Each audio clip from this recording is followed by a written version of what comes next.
Dames et messieurs, bonsoir à toutes et à tous. Vous êtes encore une fois les bienvenus ici sur la tribune d'éveil des consciences.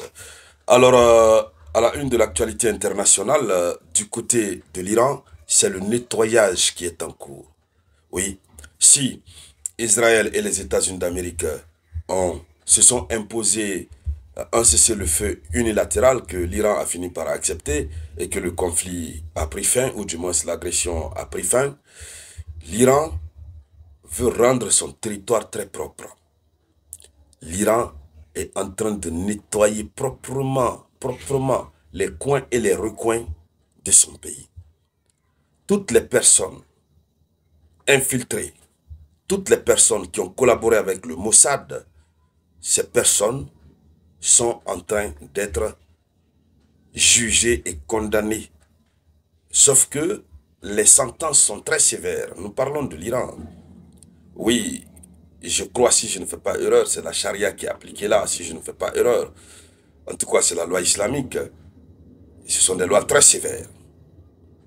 Et les sentences, les condamnations, directement l'envoient au repos éternel. Alors, depuis la fin des hostilités, plusieurs personnes sont en train d'être envoyées au repos éternel. Plusieurs.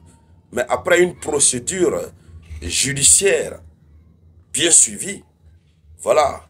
Et cela fait que une procédure judiciaire conformément à la réglementation judiciaire iranienne. Et donc cela fait que nous avons l'Occident qui est en train de crier, qui estime d'ailleurs que l'Iran est rentré dans une paranoïa et que l'Iran ne comprenait plus rien. L'Iran était en train d'aller du coq à l'âne. En réalité, ces critiques ont lieu parce que, évidemment, la plupart de ceux sur lesquels l'Iran met main, ce sont des gens qui ont collaboré avec Israël ou qui collaborent avec Israël. Selon des informations diffusées par les Occidentaux, du moins par les Israéliens eux-mêmes, depuis plusieurs années, plusieurs éléments du Mossad ont infiltré le système iranien en profondeur, jusque dans sa chair même. Et c'est pourquoi les premières frappes qui ont eu lieu ont été organisées sur le terrain. Organisées sur le terrain. Ils sont allés même jusqu'à construire une usine informelle, si on peut le dire ainsi, de fabrication de drones. Voilà, les drones qui ne sont pas totalement conventionnels. Voilà, drones artisanal, si on peut le dire ainsi. Et donc, eux-mêmes se sont félicités du fait qu'ils ont réussi à infiltrer tout le système. La plupart des bombes ont été placées sur Téhéran par des individus qui étaient sur le sol iranien. Alors finalement, l'Iran a décidé de procéder à des enquêtes. Et l'Iran a pu mettre main sur beaucoup de personnes. Dès qu'on met main sur toi, on te juge. La procédure judiciaire est accélérée. Et cela fait très mal à l'Occident. Pourquoi l'Iran est en train d'accélérer sa procédure judiciaire contre ceux-là que l'Iran appelle voilà, des traîtres de la République? Alors, dames et messieurs, dans le cadre de cette vidéoconférence, c'est de cette actualité que nous allons parler. Mais avant de continuer, je vous demande humblement de partager la vidéoconférence au maximum. Mettez beaucoup de j'aime et n'oubliez surtout pas de cliquer sur s'abonner. Veuillez vous abonner.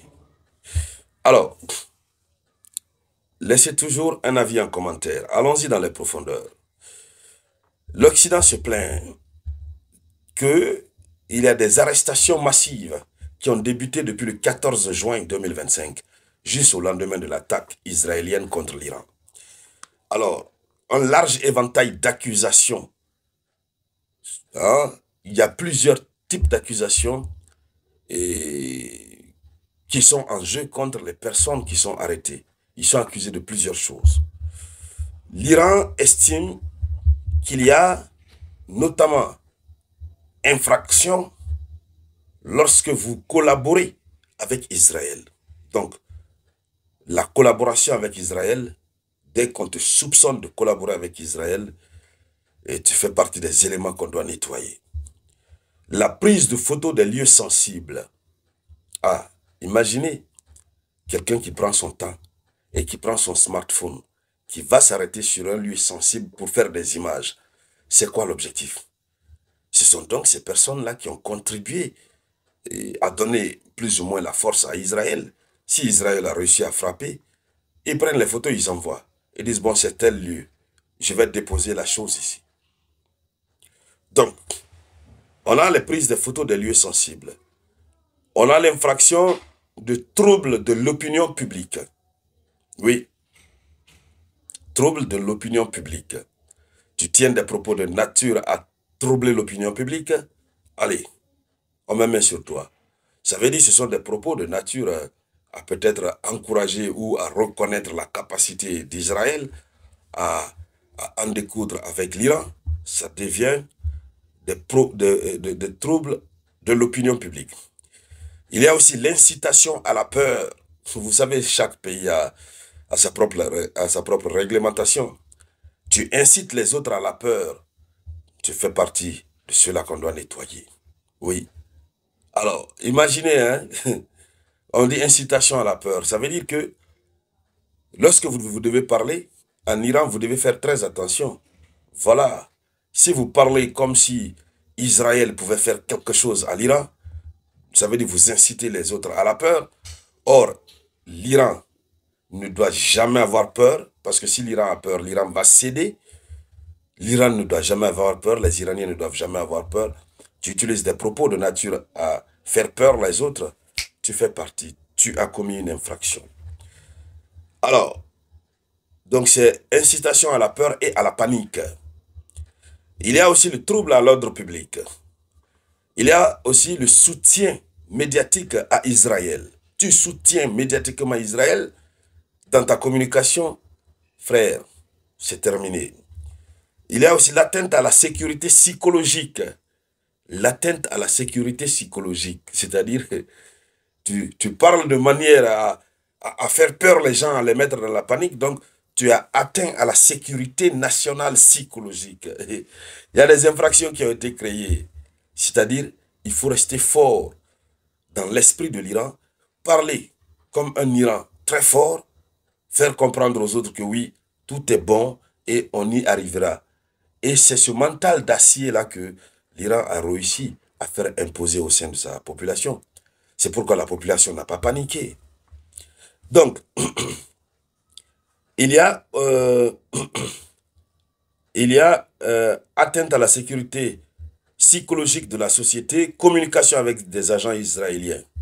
Il y a l'espionnage pour le compte du Mossad et d'autres infractions similaires qui ont été évoquées. Donc, au nom de ces plusieurs infractions, je vous dis plusieurs personnes, au moins pour le moment, 223 personnes ont été accusées depuis le début. Et la plupart de ceux qui sont accusés, ceux qui ont été jugés, ont été reconnus coupables. Et puis, voilà.